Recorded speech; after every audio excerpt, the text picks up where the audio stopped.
sole che brilla, Sardegna che chiama, partiamo in famiglia o con chi ci ama, tra spiagge segrete e tuffi nel blu, con i Family Explorers l'estate sei tu.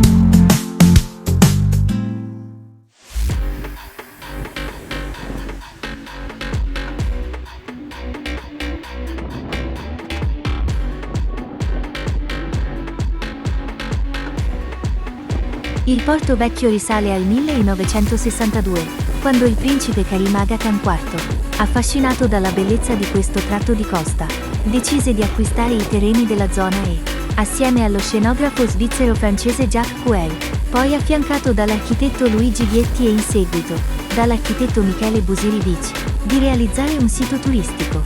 Nel 1967 fu fondato lo Yacht Club Costa Smeralda. Negli anni '80 iniziarono i lavori per l'espansione del porto con una capacità di 550 posti.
Il piccolo borgo di Porto Cervo si sviluppa armoniosamente intorno alla sua piazzetta principale.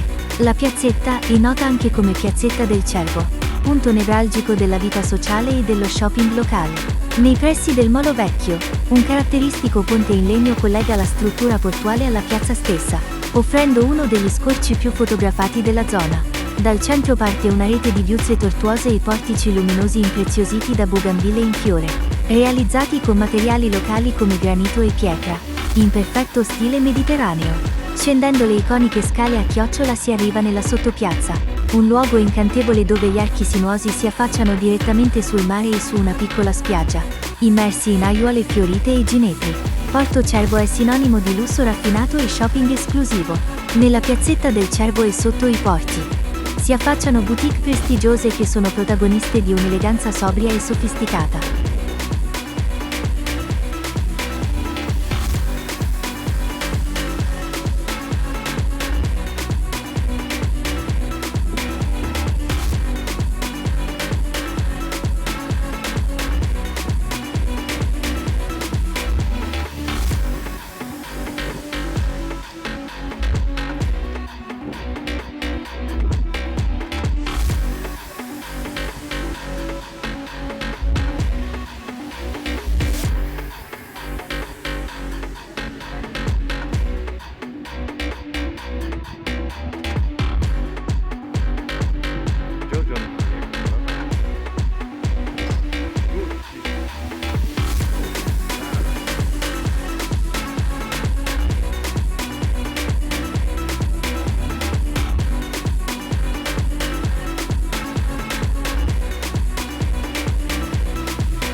Il video è sponsorizzato da Pazzamania. Nel lungomare di Puzzuidu.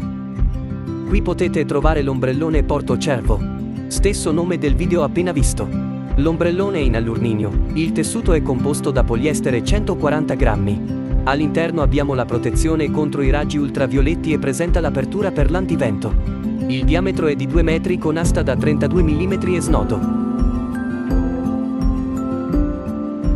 Presente una trivella sul finale.